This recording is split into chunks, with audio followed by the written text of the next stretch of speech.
Bienvenidos a la Escuela de Gobierno y Políticas Públicas de la Pontificia Universidad Católica del Perú. La Escuela de Gobierno es la unidad especializada en la formación de posgrado y educación continua para servidores públicos, así como investigadores y analistas políticos. Nuestros programas académicos son doctorado, maestrías, programas de especialización, cursos de capacitación y desarrollo a medida para entidades públicas. Todos nuestros programas académicos brindan conocimientos teóricos, herramientas y metodologías que buscan contribuir al fortalecimiento de la gobernabilidad, la democracia y el desarrollo del país, de la mano de especialistas, directivos y referentes de las principales instituciones públicas del país. Bajo la metodología PUC, buscamos formar agentes de cambio que puedan generar valor público a la sociedad. Te invitamos a ver nuestras próximas convocatorias en el siguiente link. Vive la experiencia PUC.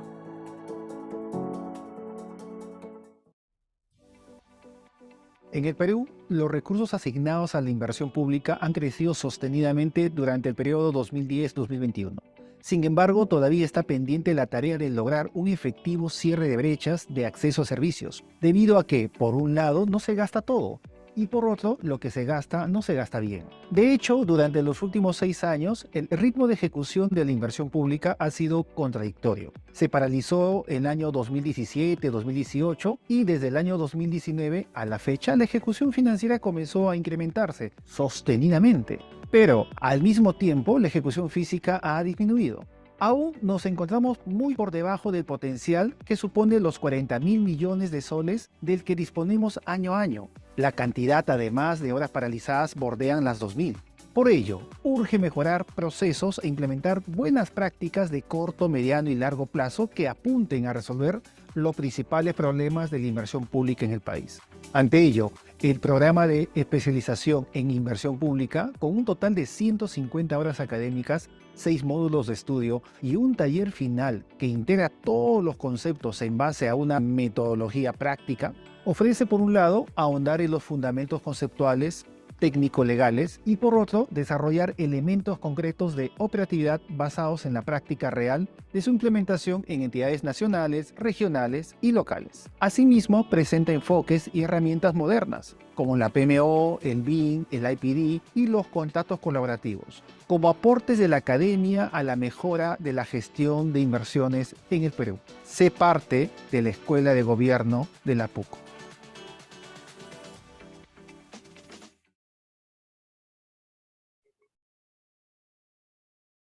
Bien, muy buenas noches con todos y con todas. Les doy la bienvenida al conversatorio Recomendaciones claves para una eficiente formulación y ejecución de proyectos de inversión. Les saluda Marco Arqueada, yo soy analista de marketing y comunicaciones de la Escuela de Gobierno y Políticas Públicas. Les agradezco su puntualidad y les comento que el objetivo de este evento es dar a conocer las pautas claves para una eficiente formulación y ejecución de proyectos de inversión pública. Este conversatorio se está realizando en el marco de la convocatoria del programa de especialización en inversión pública, a cargo de uno de nuestros ponentes, Anthony Moreno Reaño. El profesor Moreno es coordinador académico del programa de especialización en inversión pública de la PUC, es ingeniero, primer lugar en la maestría en gestión pública de la Universidad Nacional Mayor de San Marcos, cuenta asimismo con estudios de especialización en la Universidad Laval de Quebec, Canadá, es becario del gobierno japonés en Tokio, entrenamiento en el BID en Chile y Turín. Asimismo, ha formado parte del equipo creador del SNIP y del InvierteP, 17 años de funcionario en el MEF y como tal ha sido director de seguimiento y evaluación de la inversión pública. Actualmente el profesor se desempeña como asesor y consultor en gestión e inversión pública y ha asesorado diversos gobiernos regionales, ha sido consultor para las Naciones Unidas, el proyecto especial Juegos Panamericanos, la Autoridad para la Reconstrucción con Cambios, entre otros. Asimismo, el profesor finalmente es árbitro nacional del Centro Internacional de Arbitraje de la Cámara Bélgica y Luxemburgo en el Perú. Por otro lado, también contamos con la presencia de una de nuestras docentes, la profesora Nancy Zapata Rondón. Es ingeniera economista por la Universidad Nacional del Altiplano. Cuenta con amplia experiencia en formulación y evaluación de proyectos de inversión y finanzas, así como en formulación y evaluación de proyectos de inversión pública y privada, finanzas, desarrollo de instrumentos metodológicos para la elaboración de estudios de preinversión y evaluación ex post, en diversas tipologías, gestión del riesgo de desastres y adaptación al cambio climático en inversiones. La profesora Zapata cuenta con experiencia laboral en el MEF, en la PCM, la Cooperación Alemana para el Desarrollo, la Comunidad Andina de Naciones, y actualmente es consultora en temas relacionados con la inversión pública, la infraestructura natural y la respuesta al cambio climático en procesos de desarrollo. Finalmente, también contamos con la presencia de Jocelyn Huarca, quien es la asesora comercial del programa de especialización. Antes de darle plazo al profesor Anthony, quisiera invitarlos a realizar sus preguntas y consultas a través del chat de la plataforma. En la parte inferior hay un botón que dice preguntas y respuestas. Ahí podrán comunicarse con los profesores, las cuales serán finalmente respondidas al comunidad con su exposición. Sin más, adelante, profesor Anthony. Profesor, está silenciado, un segundito. Ahora sí. Ya, muchas gracias Marco por la presentación y muchas gracias a todos ustedes que están ahí escuchándonos. Vamos a tener un diálogo respecto al tema que nos convoca hoy día y vamos a comenzar con Nancy, que es justamente nuestra especialista en tema de formulación y evaluación. De hecho, ha sido pues por muchos años la metodóloga de la inversión pública en el SNIP, en el INVIERTE-P. Así que, Nancy, por favor, comencemos con algunas reflexiones y vamos dialogando.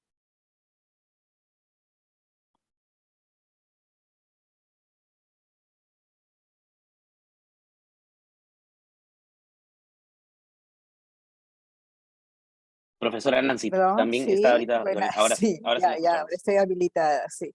Le decía que los saludaba, buenas noches participantes a este conversatorio.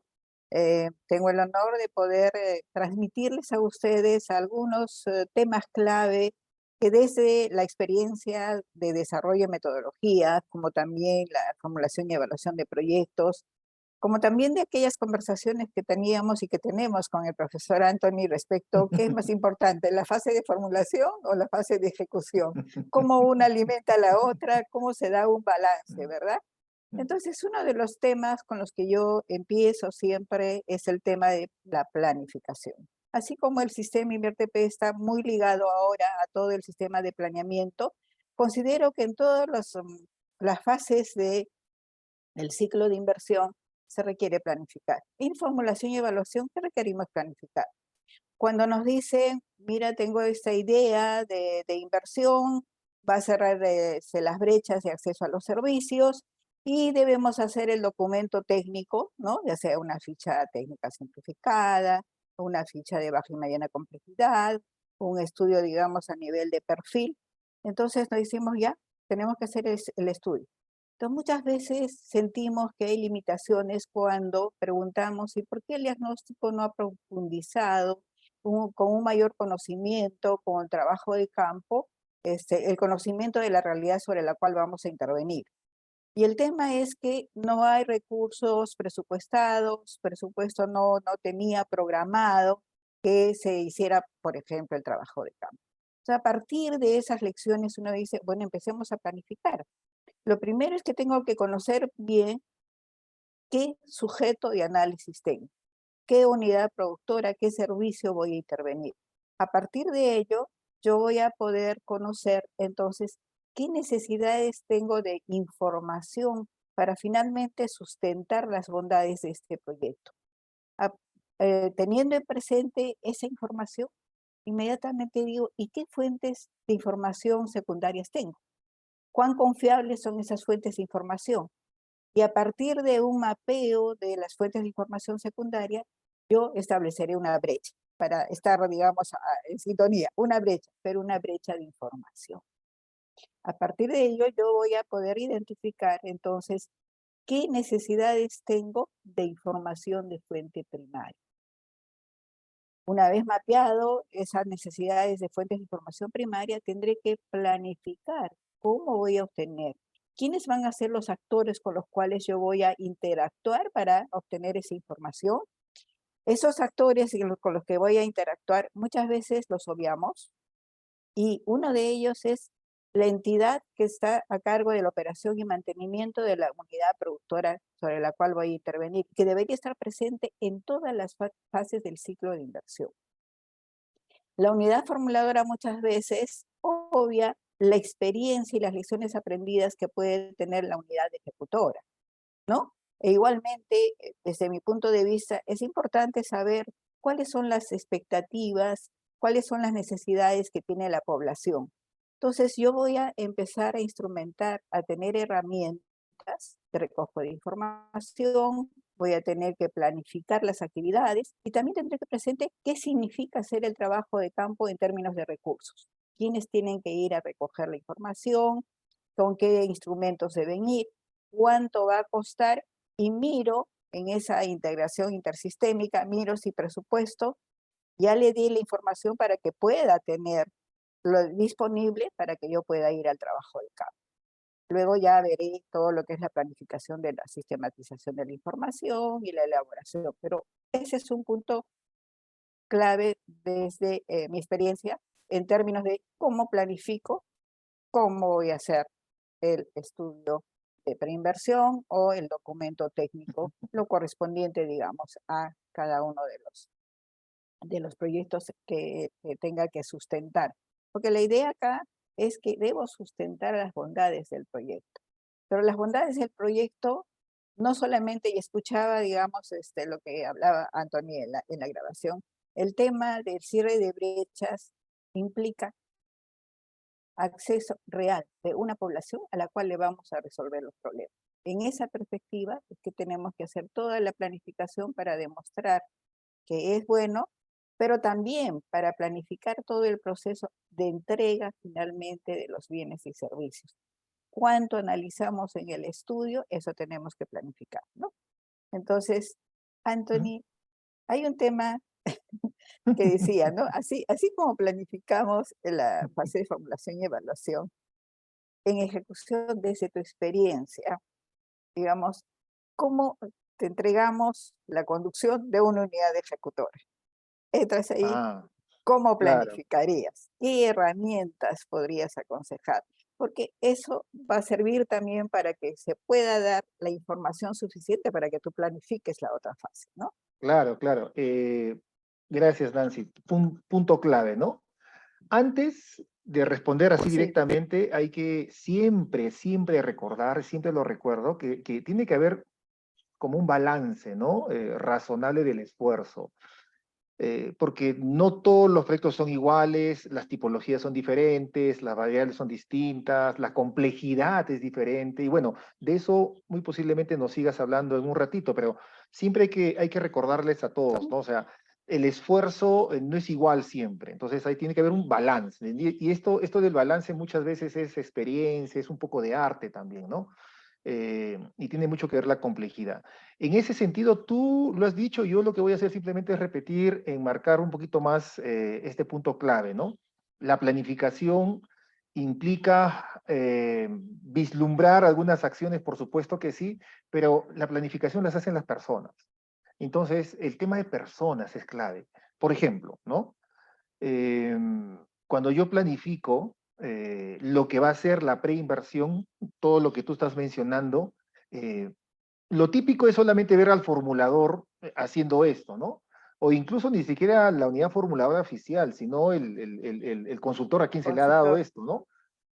Peor todavía, ¿no? Sin embargo, qué importante, y eso te lo digo desde el punto de vista ya de la ejecución, qué importante sería que ahí participen por lo menos dos actores adicionales, ¿no? En primer lugar, los que van a ejecutar, ¿no? Ujú. Los que van a ejecutar tanto el diseño como incluso la obra misma deberían de alguna manera ya ir participando en esta planificación de lo que se necesita, porque finalmente son ellos los que van a heredar lo que quede del perfil, ¿no?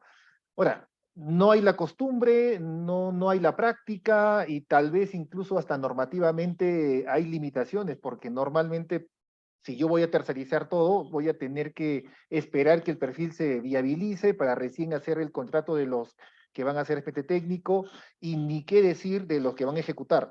Pero digamos, si nos permiten un poquito lanzar buenas ideas y se puede hacer, por ejemplo, en la administración directa, porque ahí sí no tienes esa excusa, durante la planificación de la preinversión perfectamente puede tempranamente participar también quien va a recibir todo eso y a ver qué tan útil le puede ser. En una de esas, el ejecutor, el diseñador, el agente técnico, el proyectista que llamamos acá, te puede decir, ¿sabes qué? No le metamos muchas balas a este punto en la formulación, porque eso yo lo voy a desarrollar de esta manera, ¿no? Y ahí se puede ver un diálogo. Otro actor también clave, fundamental, es el operador, ¿no? Tú lo mencionaste, ¿no? El operador es clave. Es curioso porque si vemos, por ejemplo, los estándares internacionales tipo el ISO 55000, que es el ISO más grande de gestión de activos, ¿no? Donde están los proyectos inmersos, casi todo ese ISO habla básicamente de la función del operador. Y Operador. porque es el operador quien va a vivir prácticamente casi toda la vida útil del activo. Entonces, debería ser lógico para todos que el operador, el área usuaria, como quiera que se llame, debería participar permanentemente, debería tener un lugar especial desde la formulación, ¿no? Son los que tienen mucha información valiosísima, ¿no? Entonces, una planificación sin la participación de actores claves, mejor aún, sin la participación temprana de actores claves como los que están presentes en la ejecución o en la operación, de verdad que no, es un poco coja, ¿no? Y es lo que tenemos. Entonces, si tú me preguntas a mí, un tema fundamental para comenzar a mejorar el tema es justamente esa participación temprana de estos actores, ¿no? Y bueno, en fin, me gustaría también insistir mucho en eso y tal vez tú lo puedas hacer en el tema que no todo es igual, pues, ¿no? Depende también mucho de qué tipo de proyecto estamos hablando. Hay proyectos y proyectos y hay complejidades y complejidades, ¿no? Por ahí más o menos diría parte de mi respuesta, estimada Nancy.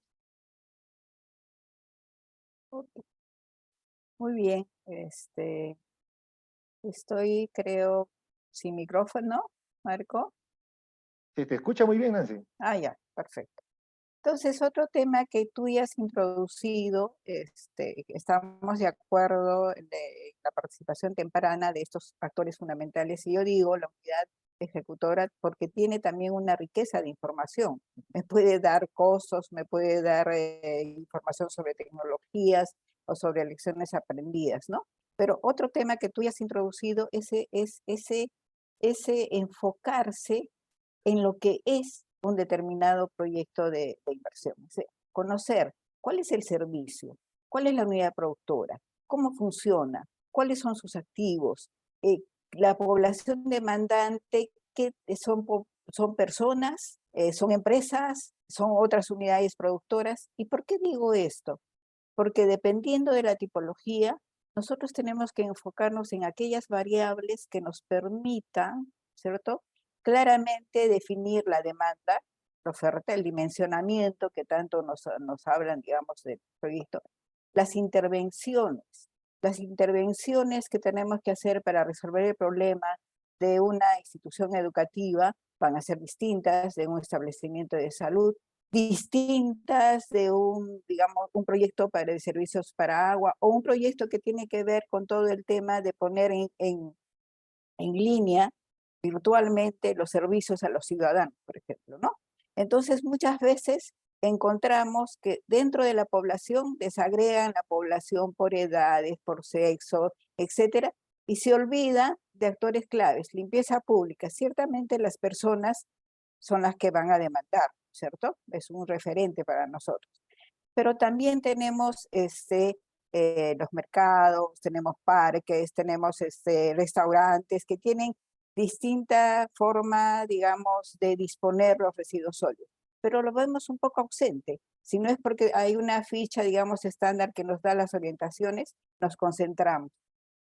Nos hablan del diagnóstico del territorio. Y vieras tú, digamos, en el tema de encontrar las narrativas respecto a cómo está el territorio, en general clima, temperatura, ¿no? Para proyectos que no necesariamente influyen esas variables, pero hay variables que son importantes como los suelos, el terreno para determinados proyectos, el tener claramente definido aquellos aspectos que puede hacer que adoptemos una determinada tecnología, una determinada localización, pero siempre mirando cuál es el tipo de proyecto. Entonces, no nos dilatemos, seamos eficientes y tratemos, una vez conocido la unidad productora, ¿qué información debo recoger?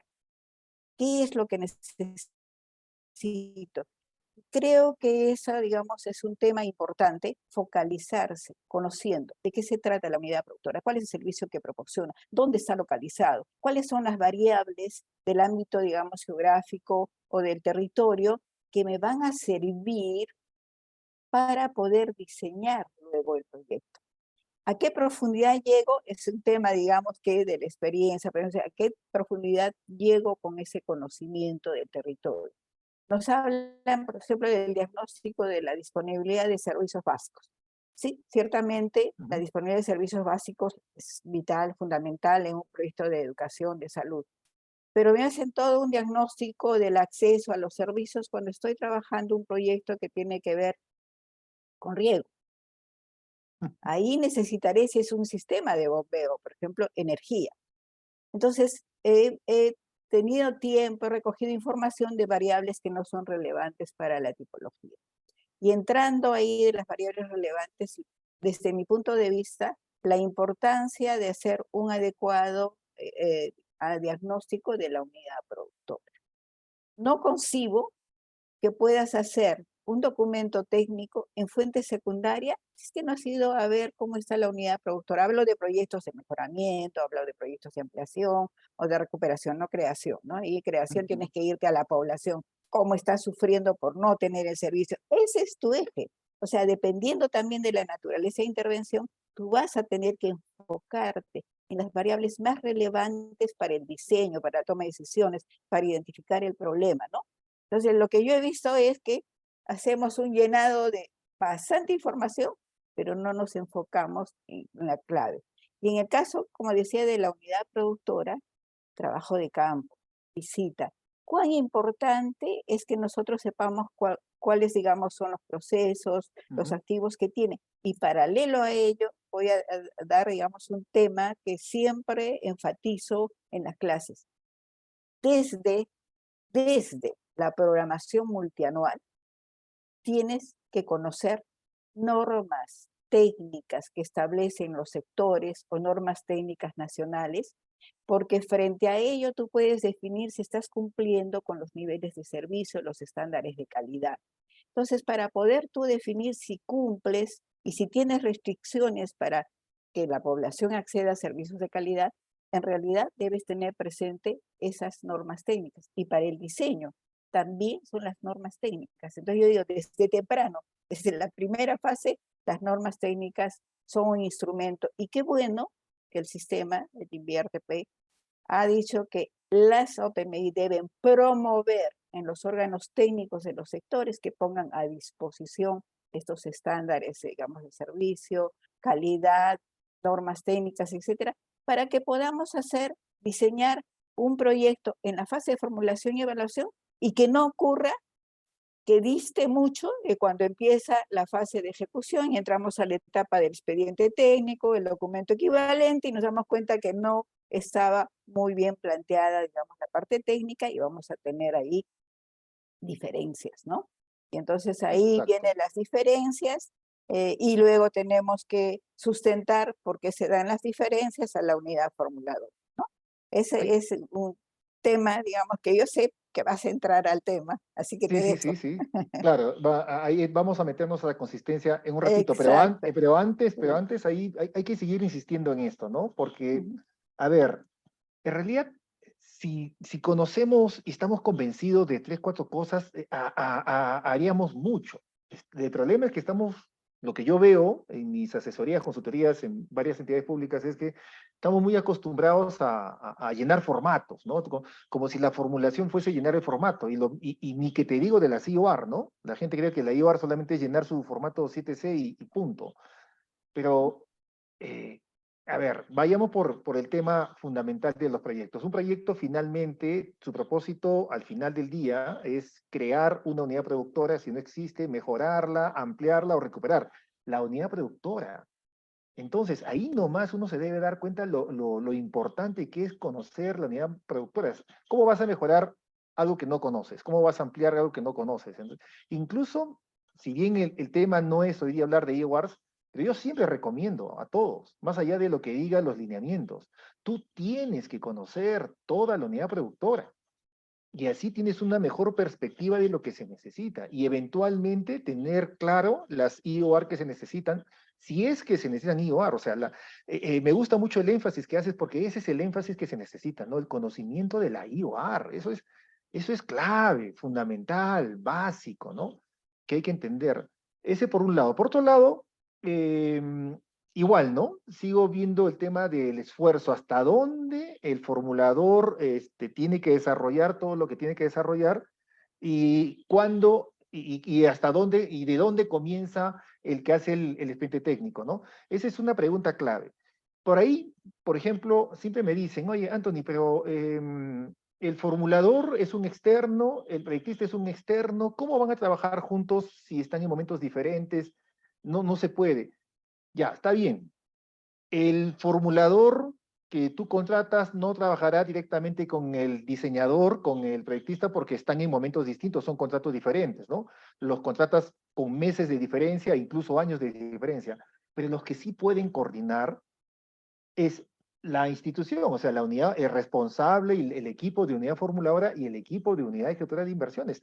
Ambos, por ejemplo, pueden coordinar y juntarse y limitar, ¿no? Hasta dónde se va a avanzar en determinados proyectos la información que se necesita. ¿Qué cosa se va a hacer? Hablando en sencillo, ¿voy a hacer mecánica de suelos o no mecánica de suelos? ¿Voy a llegar a hacer los planos o no hago los planos? El tema de terreno. El tema de terreno es como un limbo, y muchas de estas cosas están en el limbo porque la norma lo permite. Recuerden que la norma, a diferencia del SNIP, es una norma que te permite la gestión, la toma de decisiones, la discrecionalidad, ¿no? Entonces, no, ustedes no vayan a pensar que la norma te va a decir exactamente, formulador, tú tienes que hacer esto, y tú exactamente, diseñador, tienes que hacer esto. No, eso está en el marco justamente de cada entidad. Entonces, con mayor razón, la unidad formuladora y la unidad ejecutora deberían sentarse y poner esos límites, por lo menos para los proyectos más recurrentes, ¿no? Hasta dónde se hace cada uno. Y cuando es administración directa, ahí sí yo no veo ninguna excusa, no hay ninguna excusa válida para que trabajen de forma desarticulada. Por lo menos en los órganos en los cuales estoy asesorando, prácticamente la formulación se hace con los que están en estudios, expedientes técnicos, y los expedientes técnicos a su vez también con los estudios, hasta físicamente están en el mismo sitio, ¿no? Ahora bien, estos no dejan de ser esfuerzos de coordinación y articulación, pero es bueno comenzar a mencionar algunas prácticas más desarrolladas, más allá de las buenas intenciones y de la capacidad de articulación de las personas, porque sabemos, naturalmente algunas personas tienen esa iniciativa de articular y algunas personas no lo tienen, pero más allá de las personas, tengan en cuenta lo siguiente: necesitamos todos los involucrados de una herramienta que nos permita esta integración. Si se dan cuenta, esta integración básicamente es de información. Entonces necesitamos un sistema, un mecanismo, una herramienta, una metodología que maneje adecuadamente la información, modele la información, ¿no? Desde la preinversión, y esa información pueda ser trabajada y pueda ser derivada naturalmente y útil a los que van a hacer el expediente técnico. Y ahí misma, en esa información, se enriquece la información, se coordina con la información y luego, eventualmente, esa información actualizada del proyecto pasaría a la ejecución física. Y de ahí también se actualiza, se mejora, se gestiona, se modela y pasaría a la operación y mantenimiento. ¿Cómo se llama esa herramienta que permite esta integración, que es la catalizadora justamente de la integración de la información desde la preinversión hasta la operación y mantenimiento? ¿Alguien lo conoce? Exacto, el BIM. Entonces, mira, cuando hablamos de articular la preinversión con el expediente o el expediente con la obra, no es simplemente que se nos ocurra, es una práctica, hasta ahí estamos yendo. Y si ya tomamos un poquito el acelerador, deberíamos ya implementar más esta herramienta que nos va a ayudar justamente a integrar de forma natural, porque en la formulación lo que se desarrolla y se guarda en este en este entorno común de datos, ¿no? Validado, va a ser naturalmente usado, incluso hasta legalmente, con una cláusula contractual, por el expediente técnico. Y eso también así, ¿no? En fin, entonces eso es importante. Pero siempre va a haber diferencias. Lo importante es mantener una coherencia y ahí surge un tema fundamental, Nancy, que nos gustaría que lo desarrolles, que es el tema de la consistencia, ¿no? Porque si bien son documentos que van a ir elaborándose de menos a más, tiene que haber una coherencia, una consistencia, ¿no? La norma no habla de informe de consistencia, pero todo el mundo dice informe de consistencia. La norma no te dice exactamente qué contiene dicho informe, pero qué debe contener. Ahí sí nos puedes dar algunas luces, por favor. Sí, Anthony. Estamos yendo de la formulación a la ejecución y eso es importante porque hay una estrecha relación entre lo que hemos planteado en el proyecto, la profundidad del análisis que hemos dado en el proyecto a ciertas variables técnicas, con el desarrollo ya del expediente técnico o los documentos equivalentes. La norma te dice simplemente tú pides la consistencia a través del formato, hablamos formatería. Pero si uno se pone a analizar el formato, bueno, en el formato uno le puede dar las nuevas metafísicas, los nuevos costos, ¿no? Algunas otras modificaciones, pero ya se lo envié a la unidad formuladora y la unidad formuladora, de hecho, que me va a preguntar, pero acá respecto al proyecto, digamos que ha sido declarado viable, ¿no estás modificando las metas? ¿Por qué estás modificando las metas? ¿Por qué se están ampliando las metas? Y va a hacer, digamos, una serie de preguntas. Yo, si estoy en el rol de unidad ejecutora, tampoco, como lo he visto en algunas prácticas, yo no me voy a convertir en la evaluadora del estudio de preinversión o del documento técnico, no soy la evaluadora. Lo que yo voy a tratar de hacer es, ¿qué decía? ¿Cómo debería ser? ¿Cuáles son las acciones? ¿Cuáles son los activos que voy a implementar? ¿Cuáles son las metas físicas? Pero ya en la práctica, con estudios más desarrollados, yo voy a empezar a ver que efectivamente con los cambios o el tiempo, de repente la tecnología se ha modificado, eso influye, digamos, en el dimensionamiento, o de repente una acción que se pensaba hacer de una manera, ahora, digamos, ya la realidad te dice que debes hacerla de otra manera, ¿no? Entonces, dices, ¿y cómo hago para poderle indicar, fundamentar por qué pasé de 3 a 4, por qué el costo se incrementó en un 10, en un 15%, por qué estoy planteando, digamos, me ha tocado, digamos, ¿no? Resulta que había componente que estaba muy agregado, pero para su ejecución necesitaba redefinir las acciones. O sea, ¿qué acciones concretas voy a llevar a cabo? ¿Cómo las programo en el tiempo? Entonces, ahí surge pues tengo que hacer, y esas son prácticas que las he estado viendo gracias al taller integrador que me toca hacer de la fase de ejecución. He tenido que ver todo digamos, el Inviértete el banco de inversiones para poder recoger esas experiencias. Entonces, la unidad ejecutora hace un informe donde le dice simplemente, mira, por tales razones, yo te estoy sustentando de que no se ha modificado, digamos, la concepción técnica, que no se ha modificado, hay modificaciones y te empiezo a hacer esa diferencia. En el perfil o en el documento técnico la meta era así, ahora es esa, ¿por qué? ¿Por qué se está? Y muchas veces es porque, por decir, dimensionamos y dijimos vamos a intervenir en la adecuación de la infraestructura física y eso, digamos, es aproximadamente, por decirte, 100 metros cuadrados. Pero cuando va a hacer el expediente técnico se da cuenta que la infraestructura para ese servicio tiene varios ambientes donde se dan distintos procesos. Y entonces ahí la importancia del diagnóstico de la unidad productora. No existe bien el análisis de los procesos y que cada proceso esté en diferentes ambientes. Pero yo no voy a intervenir en un ambiente, voy a intervenir en 5 ambientes. Tengo que explicarle eso a la unidad formuladora. Entonces surge ahí alguna, digamos, ya iría una práctica de hacer un informe técnico de variaciones donde le explique las variaciones.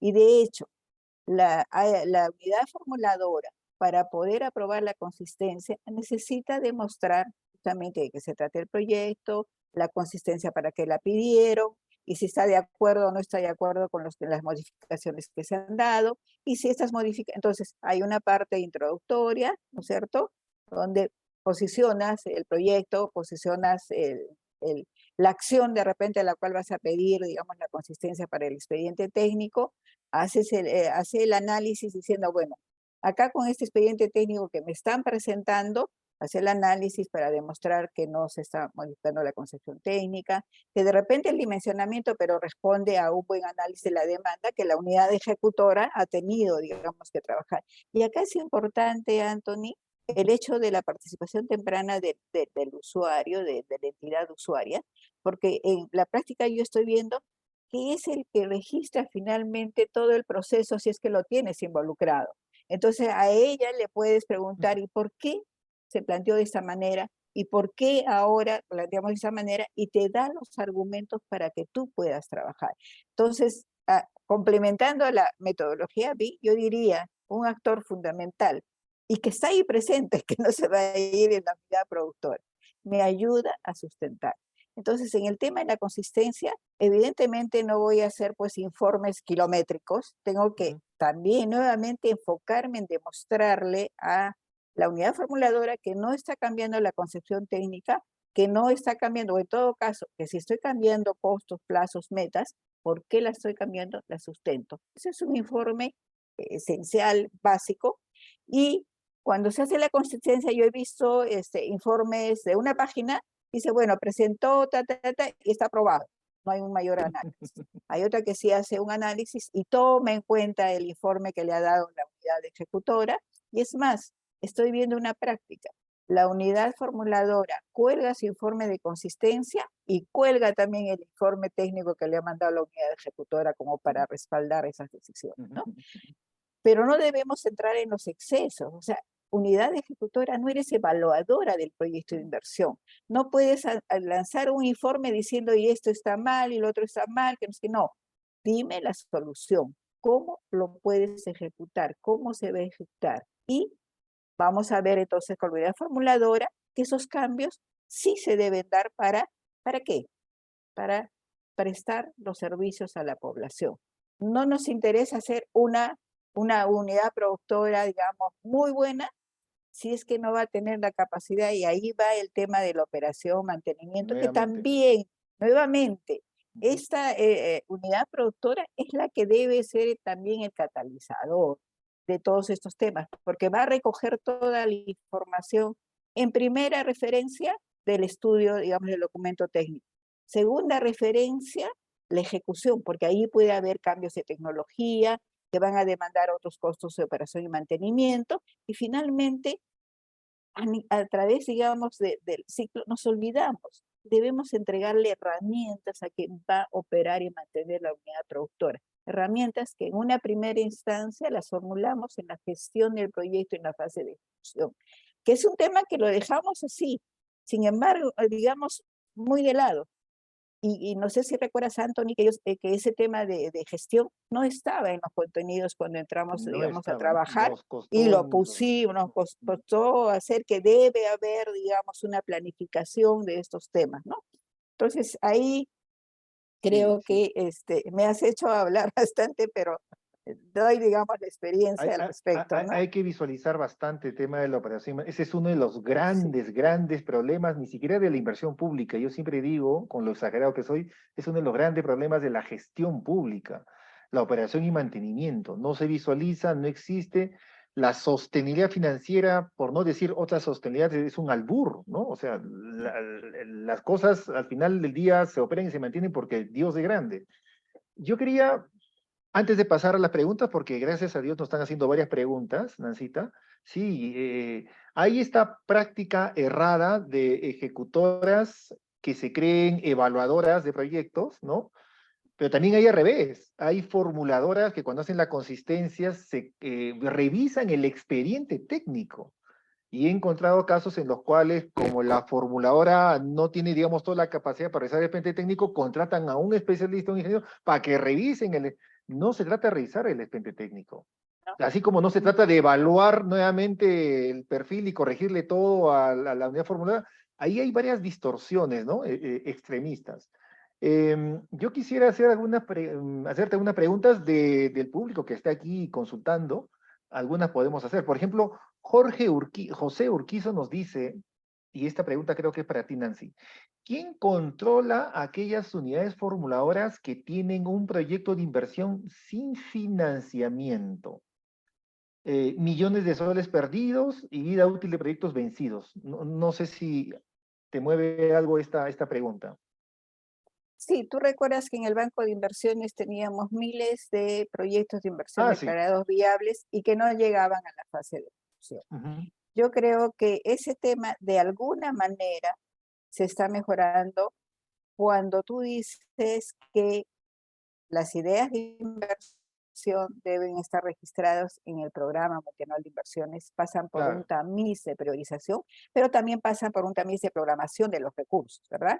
Claro que hay un tema cuando tú entras al banco de inversiones y dices, para elaborar el estudio o el documento técnico o el estudio de preinversión, necesariamente debe estar en el programa multianual, y la respuesta que nos da, no necesariamente, pero sí claro. debe estar alineado al cierre de brechas.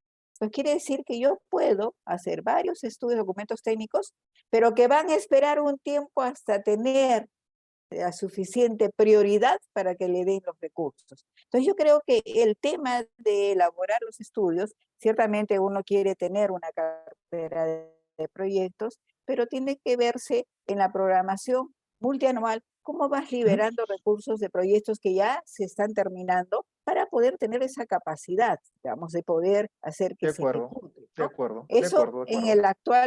en la actual norma. En Sí, la sí. que teníamos, Ujú. ahí era una locura, ¿sí? Sí, Y sí, queda, si y tenías un queda. amigo que ¿Ah? no estaba chambeando, le hacías que haga un perfil. Ah, este perfil es. No, no. Sí, exactamente, Sí, ¿no? sí, Está sí, bien, está bien. La programación multianual de inversiones se supone que es justamente este filtro para hacer esto, sí. ¿no? Aunque la misma ley permite, ¿no?, formular proyectos que no estén en el PMI. Una cosa media loca. Hay una segunda pregunta también para ti, Nancy. A ver, a nivel de, esto es Alejandro Arias. Luego respondo yo. A nivel Ajá. de formulación, dice, en proyectos de saneamiento, ahí este es más específico, mira, ¿no? Corresponde hacer estudios de mecánica de suelos a detalle, considerando que en el expediente técnico también se van a realizar estudios de suelos. ¿Es potestad del Ujú. formulador a nivel de detalle del estudio de suelos en la etapa de formulación? O sea, ¿es potestad decidir sí, no? Eso, ¿no? ¿Qué te mueve esta Yo pregunta? creo, mira, lo que me mueve a mí este tema es que debemos de leer las letras chiquitas que hay en las fichas técnicas estándar, digamos, lineamientos que tienen los sectores, porque ellos nos dicen a nivel de formulación y evaluación cuáles son los estudios básicos que debes desarrollar. Yo he Ujú. estado ayer justamente en el taller que teníamos del curso respecto a las fichas técnicas estándares y le hacía notar cómo es que te dicen cuáles son los estudios básicos. Esto quiere decir que ahí ya nos hemos puesto de acuerdo cuál es el estudio básico que debes ejecutar para poder hacer o definir tu alternativa técnica, digamos, factible, ¿no? Y cuáles son los estudios que, digamos, los debes realizar después. Y yo creo que esto debería ser cada vez más acotado por los propios sectores. Yo no podría Ujú. responder si mecánica de suelos debe ser o no debe ser, porque va a depender de cuál es la información que se requiere para definir los aspectos técnicos. ¿Cuál es la información que se requiere para reducir el riesgo de que tenga suelos que no cumplan con las normas técnicas, ¿no? Entonces, ahí, si bien es cierto, el sector puede normar, pero también yo diría que va de parte de la conciencia, de la responsabilidad de uno. Es decir, yo acá, si me dice las normas que determinadas unidades productoras no deben localizarse, digamos, en tales sitios, o los suelos, digamos, no deben tener tales características, entonces yo diría, ¿cómo voy a presentar una alternativa de localización en el documento técnico si no compruebo que efectivamente esté respondiendo a esas condiciones que ya me están dando? ¿Qué requiero para eso? bueno, requiero un estudio, digamos, no a nivel detallado, pero sí requiero un nivel básico de información para poder decir. Entonces está entre el balance lo que el sector puede decir, pero también está el tema de la responsabilidad y la conciencia de cada uno de nosotros de considerar que no es llenado de formato, es toma de decisiones, es dar información en todo el ciclo para que justamente pueda tenerse una mejor articulación en la ejecución, en el funcionamiento. Y de hecho, lo que conversábamos en algún momento, Anthony, es el tema de si yo en la fase, digamos, de comprensión y evaluación desarrollé estudios profundizados, especializados, cómo estos sirven en la fase de ejecución para elaborar el expediente técnico y no se duplique. Conversábamos, digamos, sobre ese tema, ¿no? Entonces, esa sería mi respuesta y siempre pidiendo que los sectores nos acoten más, nos orienten más para la formulación ya de tipologías específicas. Claro, los sectores, y yo agregaría que también si el sector no dice, porque muchas veces muchos sectores están callados al respecto, la misma entidad a través de nuevamente, la coordinación UF-UEI, ¿no?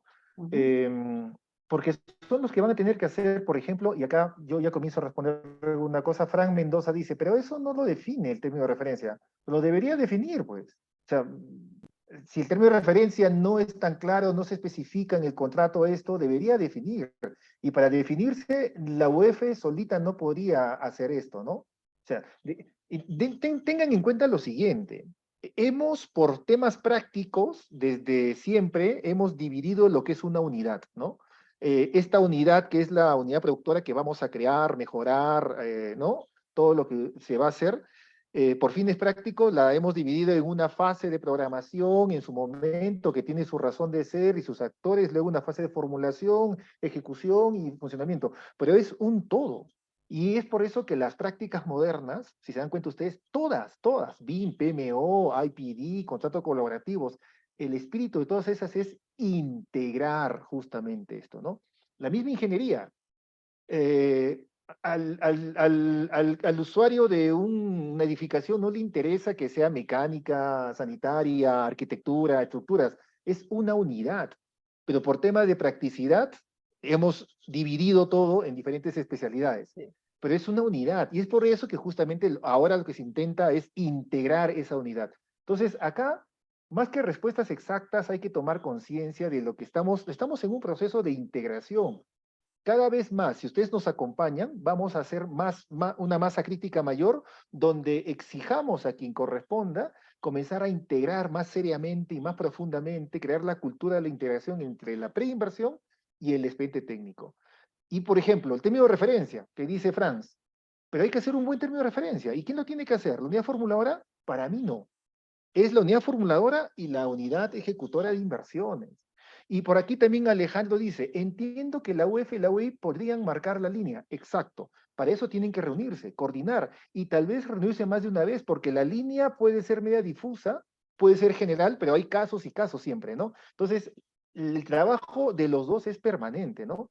Y esto se puede documentar, ciertamente. En muchas directivas internas que hacemos, ahí justamente colocamos estos, entre comillas, límites como referencia, hasta dónde se llega en la formulación y qué cosa es lo que recibe el expediente técnico, ¿no?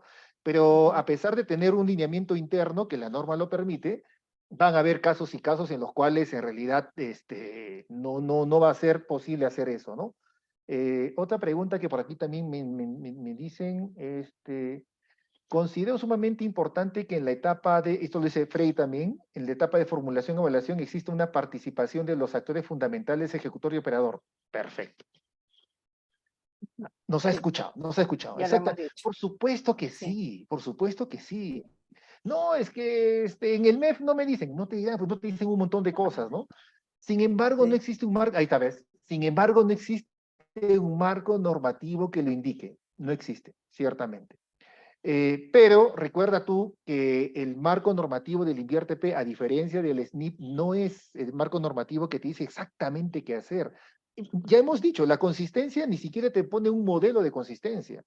¿Por qué? Porque son usos y costumbres. La gestión de inversiones en Sedapal es muy diferente a la gestión de inversiones en el MTC. Y no solamente porque son proyectos de saneamiento, proyectos de transporte, simplemente es diferente. La idiosincrasia, la forma, la necesidad, las capacidades es distinta. Y ni que te digo Chalhuahuacho, el gobierno regional de Tumbes. Entonces, cada una de las entidades, cada una de las ejecutoras y formuladoras pueden juntarse y personalizar. El SNIP es eso. El SNIP necesita de personalizaciones. Entonces, no existe un marco legal que lo diga, haz tu marco legal, pues. Una norma interna donde justamente Exacto. se pongan esos límites. Eso es lo que se tiene que Sí, hacer. Sí. sí, Anthony, te complemento la importancia de reconocer que no nos dicen el ABC, nos dicen Ujú. actúa de manera eficiente según tus procesos, según tu organización. Pero acá lo importante es que esos procesos estén establecidos, porque no puedes actuar con un tema, digamos, uno de manera A, el mismo tema uno, digamos, de manera B. Lo que tú tienes que establecer y lo que he visto, por ejemplo, en este tema de la consistencia, es decir, hasta qué punto yo tengo la información, los resultados del expediente técnico, el documento equivalente, como para enviar, digamos, la consistencia. Y ahí había todo un debate, ¿no? Pero es que yo tengo que tener costos, por ejemplo, mucho más aproximados a la realidad, con esta parte, esta etapa, acción, digamos, de indagación de mercado. Entonces, por ejemplo, Ujú. decíamos, la consistencia la doy con lo aproximado que puedo tener o con la integración de mercado. Entonces decíamos, con la integración de mercado, porque ahí vamos a tener más aproximados y ya me voy a evitar el tema de si esto cambió cuando ya entro, digamos, de volver a la consistencia, porque acuérdate, no lo dice la norma, sin embargo, la DGPMI siempre te dice, tú vas a ir a ejecutar con el último documento equivalente o Ujú, expediente ujú. técnico que ha sido consistenciado. Entonces, si tú vas a ir a ejecutar con uno diferente, ya no estás cumpliendo con ese procedimiento. Por lo tanto, ¿dónde minimizas el retornar a una consistencia? Es otro tema también de análisis y el Exacto. de proponer procedimientos, pero que todos, área usuaria, unidad ejecutora, unidad formuladora, todos estén claros de que ese es el procedimiento. Eso es importante, o sea, cada institución, digamos, en el marco amplio que nos da, debe proponer, debe establecer sus procedimientos, sus procesos, digamos, para poder trabajar y ordenar todo este ciclo de inversión, diría yo, no solamente la fase de formulación y evaluación, sino todo el Es el ciclo de ciclo de inversión. inversión. El ciclo de inversión, muchachos, así como, como la división de la ingeniería es un artificio, o sea, no es una realidad. Estamos hablando de una unidad que por temas de gestión la hemos dividido. Pero tener, por ejemplo, un especialista en unidad formuladora que no coordine o está años luz de la ejecutora, de verdad que eso no sirve. Hace mucho daño. Y al revés también, ¿no? Los ejecutores o los operadores, ¿no? Hace muchísimo daño eso. Un par de últimas preguntas, hay un montón. Por ahí dicen, y la consistencia técnica no sería el demostrar las variaciones, más que demostrar, es justificar, o sea, las Sustentar, variaciones, justificar, sustentar. Exacto, porque si sustentar. no se va a convertir, pues, la unidad formuladora en una revisora del expediente técnico, y no tiene, no, eso está mal, ¿no? O sea, no es que tiene que demostrar, tiene que justificar, sustentar las modificaciones que naturalmente se van a dar. Recuerden que estamos yendo de menos a más. En la medida que nos estamos acercando más a la realidad, tenemos más información y por lo tanto somos más exactos y podemos meter algunas modificaciones. Entonces sí, sí, Beatriz, la consistencia técnica no sería más que, digamos, sustentar las variaciones del expediente versus la preinversión, siempre y cuando no se varíe, y esto es muy importante, la concepción técnica. Pero recuerden que la concepción técnica Exacto, tiene que ver con la alternativa de de solución, solución. no La con la alternativa, alternativa técnica. con la Y eso también es un tema alternativa de solución. interesantísimo. Sí, Ya, sí. creo que Nancy nos estaría faltando más tiempo para seguir hablando de estas cosas, Sí, porque de es verdad que apasionante sí. ver, sí, Sí, esto sí, de la porque la diferencia, experiencia, ahí está ahí, el, pues. el, el hecho de la experiencia que vamos teniendo en la práctica nos da muchas lecciones aprendidas y sobre eso de la consistencia y todo lo demás tengo, digamos, el honor, diría yo, de haber pasado de formulación, evaluación, instrumentos metodológicos, ahora estar pues sentada sobre el caballo de una unidad ejecutora, viendo todo este tema que le compete al INVIERTP respecto a consistencia, seguimiento, etcétera, que me han permitido dar, digamos, estos elementos que tú me has pedido, Anthony, y además por el programa que hacemos, el haber investigado en el banco de inversiones cuáles son las prácticas de otras unidades formuladoras, cómo, digamos, se dan las consistencias, cómo se dan los informes, etcétera. Sí, es un tema importante porque a veces puede ser un tema crítico que se demora y te demora la ejecución. Y No, para la de ejecución, hecho un demora día mucho, ¿ah? es clave. Ajá, De exactamente. hecho, este es para mí es un cuello de botella, un riesgo que tengo que analizarlo y ver, ¿no? Y como les decía hace un momentito, hay una discusión muy interesante, conceptual, que ayuda mucho a esto, Así a es, entender la diferencia entre alternativa de solución y alternativa la técnica. alternativa técnica, Son cosas exactamente. diferentes. Y la concepción técnica, estimada Beatriz, estimados amigos, es alternativa de solución, no es técnica. ¿Ya? Y ahí Bueno, yo diría, sí. Anthony, solamente para mencionar, en muchas de las metodologías, al final, en los proyectos estandarizados nos dicen alternativa única, pero yo he visto un caso donde un proyecto se ha tenido que cerrar porque definieron una sola alternativa de solución, cuando la Mm, alternativa de solución o pudiera haberse identificado también otras alternativas que surgieron cuando se estaba, digamos, indagando ya en la fase de ejecución. exactamente. Entonces, no podemos digamos, impulsar que todo el mundo diga alternativa única, alternativa única, alternativa única de solución. Tenemos que hacer un buen análisis de todas las acciones que nos permiten plantear los proyectos y a partir de ello determinar y saber diferenciar.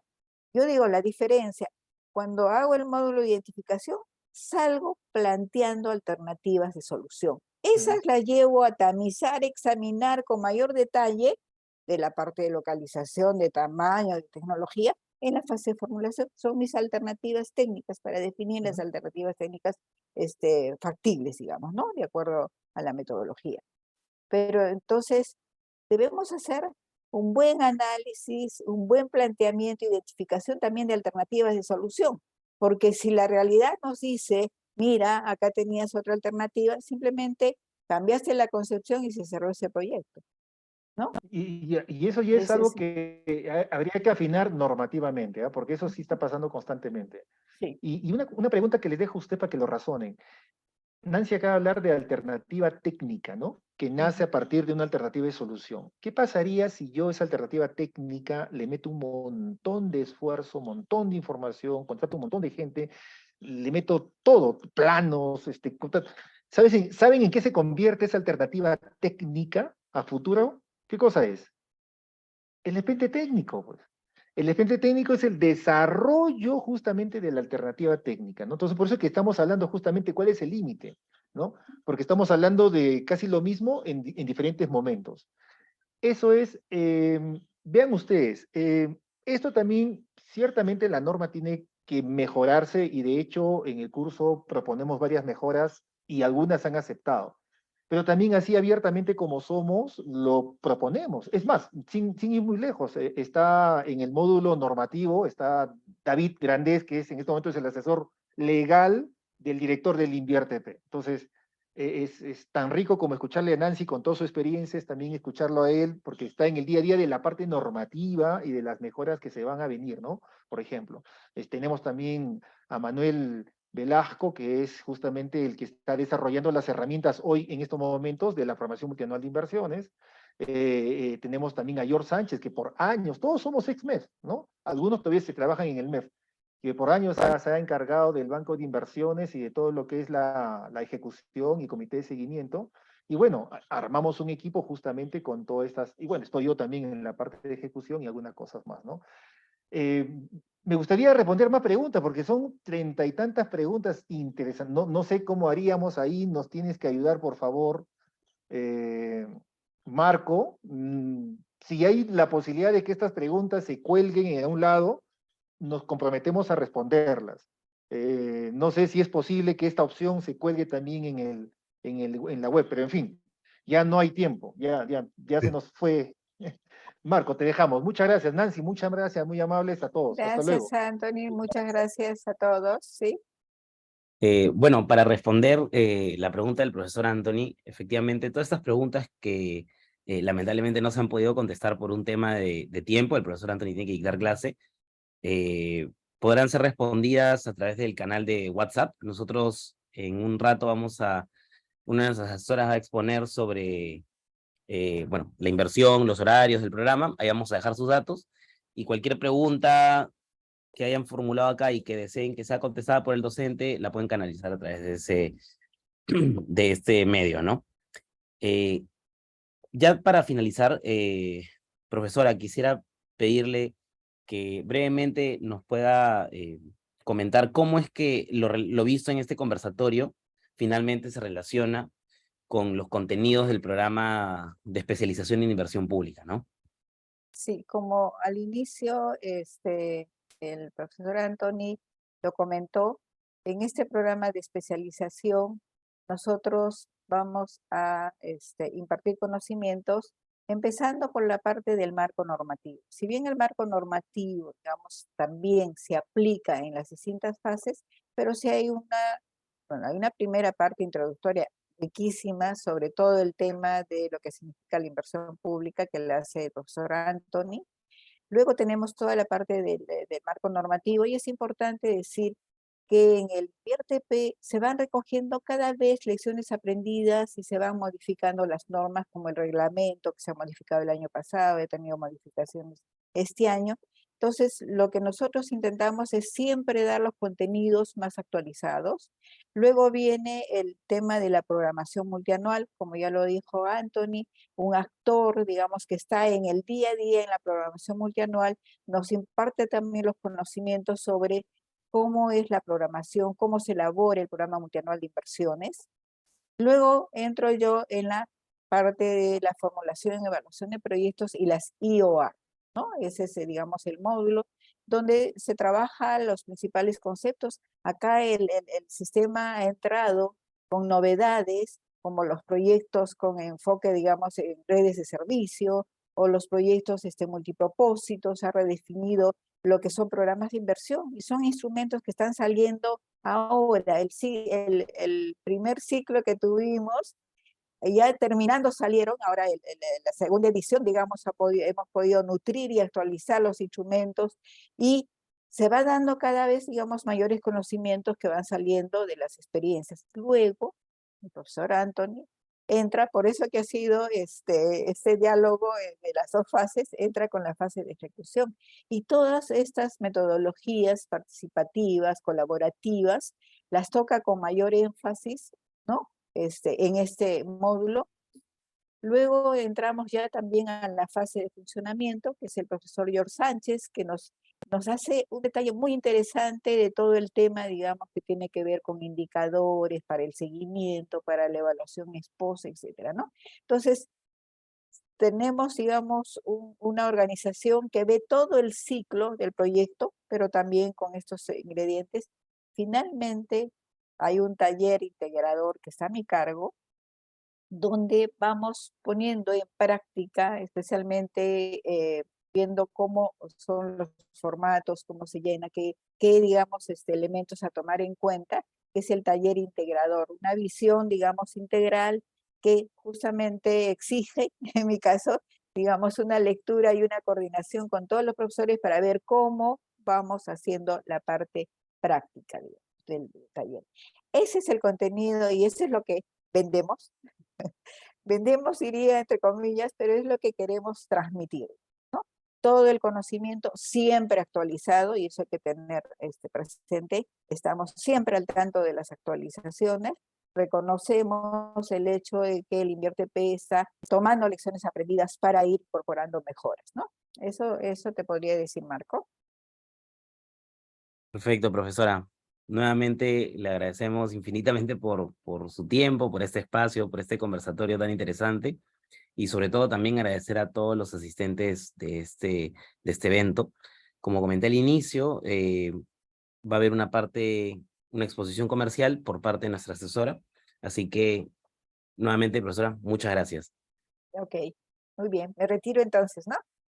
Sí, Por profesora. favor. Ya, Sí. ok. Que tengan muy buenas noches. Ahora Buenas sí, noches con todos los participantes. gracias, profesora. Hasta luego, profesora. Ahora le doy pase a Carolina Pinto. Adelante, Carolina.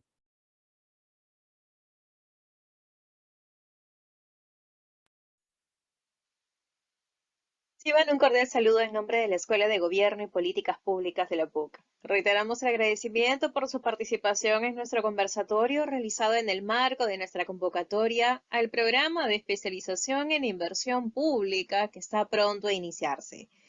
Nos gustaría comentarles que nuestro programa de especialización forma parte de nuestras actividades académicas de formación continua. Se dicta en modalidad distancia y cuenta con 150 horas académicas de aprendizaje.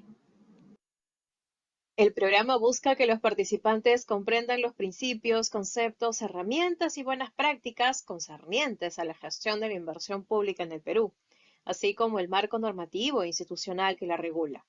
Para ello, se cuenta con una plana docente especializada con un rol protagónico en la gestión pública, una modalidad a distancia donde brinda sesiones sincrónicas en vivo con los docentes y actividades asincrónicas complementarias, como también la oportunidad de un amplio networking.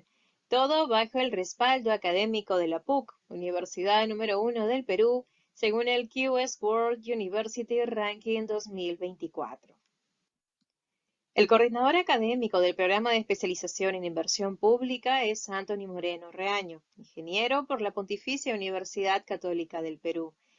Actualmente asesor y consultor en gestión e inversión pública. Ha sido asesor para diversos gobiernos regionales, consultor para Naciones Unidas, para el Proyecto Especial de Juegos Panamericanos, para la Autoridad para la Reconstrucción con Cambios, entre otros. Asimismo, nuestra plana docente está conformada por profesores con amplia experiencia académica o se han encontrado laborando en instituciones como el Ministerio de Economía y Finanzas. La propuesta del programa de especialización cuenta con un total de 150 horas académicas de aprendizaje. Estas serán desarrolladas en módulos y un taller integrador. En el slide presentado podrán observar la malla curricular del programa. De mismo modo, estamos compartiendo en el chat el link del brochure para un mayor detalle. Nuestro programa de especialización tiene fecha de inicio este lunes 11 de septiembre del presente año 2023. Los horarios para las sesiones virtuales en vivo con los docentes serán en una frecuencia de lunes, miércoles y viernes en el horario de 7 de la noche a 10. Disponemos de la tarifa pronto pago vigente en su totalidad hasta este lunes 4 de septiembre y también la tarifa general, la cual brinda una opción de financiamiento. Las inscripciones se encuentran disponibles en nuestra plataforma virtual. Para todos los asistentes a este evento tenemos un descuento especial. La tarifa grupal. Esta aplica solo a partir de 2 participantes y la inversión por cada uno es de 4.200 soles, pago único en su totalidad por persona. Para aplicar esta tarifa grupal, estamos compartiendo en el chat el enlace del formulario para que puedan registrar sus datos y de esta manera los contactaremos a la brevedad para las coordinaciones respectivas. La tarifa exclusiva se encontrará vigente solo hasta este lunes 4 de septiembre del presente año 2023. Es importante resaltar que esta tarifa aplica a partir de 2 personas inscritas a más, no es válido para órdenes de servicio y está sujeta a previa evaluación del área responsable. En caso de dudas o consultas, pueden comunicarse a nuestros correos o teléfonos 914-202-341 y el 962-379-448. Por último, a quienes se encuentren interesados en ampliar sus conocimientos, tenemos en convocatoria en nuestras actividades de formación continua el programa de especialización en gestión pública de 150 horas académicas, modalidad a distancia. A todos los interesados, no duden en comunicarse a nuestro teléfono de contacto 962-379-448 para mayor información. Muchas gracias por su gentil atención y los esperamos en nuestro programa de especialización en inversión pública, modalidad a distancia. Bien, muchas gracias, Carolina. Como, si me permiten un segundito, voy a compartir mi pantalla. Ahora sí. Solo para reiterarles brevemente, este beneficio del descuento grupal aplica para 2 personas o más, ¿no? Es un buen descuento que está vigente hasta este lunes 4 de septiembre. Así que en el chat de acá de Zoom estamos dejando el enlace. Es un enlace para que vayan a registrarse un formulario que no tomará más de 1 minuto y nosotros podamos ponernos en contacto con ustedes para habilitarles esta opción del descuento corporativo. Asimismo, bueno, hay una pregunta que nos hace Isaac Villafuerte sobre los requisitos y por cuántas horas sale el certificado. Las horas académicas del programa de especialización son 150 horas y los requisitos, realmente no hay requisitos como tener grado de bachiller, lo puedes llevar siendo alumno de pregrado, siendo alumno de posgrado, no siendo alumno, simplemente trabajando. Los requisitos es que estén, digamos, vinculados o tengan conocimientos previos en inversión pública, para que más que todo puedan aportar a la clase y también no estén, no tengan problemas en la comprensión de los términos y de los módulos, ¿no? Así que bueno, nuevamente muchas gracias a todos los asistentes por su tiempo. Voy a dejar en pantalla los datos de Jocelyn y Carolina para que puedan anotarlos. Y como les mencioné, si quieren registrarse para lo del descuento corporativo, el enlace está en el chat de la plataforma. En un par de minutos ya procedemos a cerrar la sala. Muchas gracias, que tengan muy buenas noches.